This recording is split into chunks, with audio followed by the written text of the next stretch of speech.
ഭരണകൂടത്തോട് ജീവിതബന്ധിയായിട്ടുള്ള questions ചോദിക്കുന്ന ഒരു തലമുറ എഴുതിയിരിക്കുന്നത്. അതുണ്ടാക്കുന്ന അസ്വസ്ഥതയാണ് സത്യത്തിൽ നരേന്ദ്രമോദിയെ കൊണ്ട് ഇത് പറയിപ്പിക്കുന്നത്. അത് വളരെ സൂക്ഷ്മമായിട്ടാണ് പറഞ്ഞത്. അപകടമുണ്ടാവരുതേ എന്ന സൂക്ഷ്മത the chief justice of India മുതൽ പ്രധാനമന്ത്രി വരെയുള്ള ആളുകൾക്ക് ഇപ്പോൾ ഉണ്ട്. ഒരു കാര്യം പറയാൻ പാടില്ല. എന്തുകൊണ്ടാണ് അമിത്ഷാ ലോക്സഭയിൽ വന്ന് മറുപടി പറയാത്തത്? എന്താണ്? ലോക്സഭയിൽ വന്ന് കുട്ടികൾക്ക് നേരെ മുള്ളുലാത്തി പ്രയോഗിച്ചത് ആരാണ്, അല്ലെങ്കിൽ ഈ പെല്ലറ്റ് ഗൺ ഉപയോഗിച്ചത് ആരാണെന്ന് ചോദിക്കുമ്പോൾ സമരത്തെ തള്ളിപ്പറയേണ്ടി വരും. ആ സമരത്തെ തള്ളിപ്പറയുന്ന ഒരു വാക്ക് അമിത്ഷായുടെ വായിൽ നിന്ന് വന്നാൽ അത് ഉണ്ടാക്കാൻ പോകുന്ന ഇമ്പാക്റ്റ് എന്താണെന്ന് അദ്ദേഹം ഭയപ്പെടുന്നു. അല്ലെങ്കിൽ അദ്ദേഹത്തിന് പ്രസംഗിക്കാൻ അറിയേണ്ടല്ല. അദ്ദേഹത്തിന് ഈ സമരക്കാരെ രാജ്യദ്രോഹികളെന്ന് വിളിക്കാം സ്ഥിരം ശൈലിയിൽ. അതാണ് അവർക്ക് അറിയാവുന്ന കാര്യം. ആ സമരക്കാരെ പിന്തുണയ്ക്കുന്നവരെ രാജ്യദ്രോഹികളെന്ന് വിളിക്കാം, അർബൻ നക്സലുകളെന്ന് വിളിക്കാം. അത് വിളിക്കാതിരിക്കുന്നത് പേടി കൊണ്ടാണ്. പഴയതുപോലെ ഇപ്പോൾ ആക്രമിക്കുന്നില്ലല്ലോ. പിന്നെ അല്ലെങ്കിൽ വേണമെങ്കിൽ വന്ന് രാഹുൽ ഗാന്ധിയെ 10 ചീത്ത വിളിക്കാം. ആ രാഹുൽ ഗാന്ധിയെ പോലും ഇപ്പോൾ പരിധി കവിഞ്ഞ് ആക്രമിക്കാൻ കഴിയില്ല. കാരണം രാഹുൽ ഗാന്ധി കുട്ടികളുടെ നടുക്കിറങ്ങി നിൽക്കുകയും അതിന് കയ്യടി കിട്ടിക്കൊണ്ടിരിക്കുകയാണ്.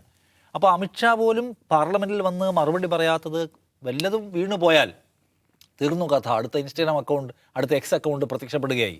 മോദി അത്രയും കരുതലിലാണ് ഈ സ്റ്റേറ്റ്മെൻറ്റ് നടത്തിയിട്ടുള്ളത്. പക്ഷേ അത് കയ്യിൽ നിന്ന് പോയി. കാരണം മോദി സത്യത്തിൽ നമ്മൾ ചിന്തിക്കുന്ന, പ്രവർത്തിക്കുന്ന, രാജ്യപുരോഗതി സ്വപ്നം കാണുന്ന, ഭരണഘടനാ മൂല്യങ്ങളുള്ള ചെറുപ്പക്കാർക്ക് എതിരാണ് എന്ന് അവർ വിചാരിക്കുന്നു. അതുകൊണ്ട് അദ്ദേഹം പറയുന്നതിനെ എല്ലാം എടുക്കുന്നത് ഒരു പ്രത്യേകമായ ഒരു വിൻഡോയിലൂടെയാണ്. അതും അതിനകത്തുള്ള ഒരു കാര്യമാണ്. മോദിയെ സംബന്ധിച്ച് ഇത്തരം സംഗതികൾ അദ്ദേഹം പറത്തി വിടുന്നത് ആദ്യമായിട്ടൊന്നുമല്ല. അദ്ദേഹം ആന്തോളൻ ജീവി എന്നൊക്കെ പറഞ്ഞ് സ്റ്റേറ്റ്മെൻറ്റ് നടത്തിയിട്ടുണ്ട്. പിന്നെ ഗുസ്പേത്തുകളൊന്നും അങ്ങനത്തെ ഒരു പരാമർശം നടത്തിയിട്ടുണ്ട്. പിന്നെ നമ്മൾ നോക്കിയാൽ അർബൻ നക്സലുകൾ അല്ലെങ്കിൽ നുഴഞ്ഞുകയറ്റക്കാർ, കുറേ സംഗതികൾ അദ്ദേഹം കോയിൻ ചെയ്ത വാക്കുകളുണ്ട്.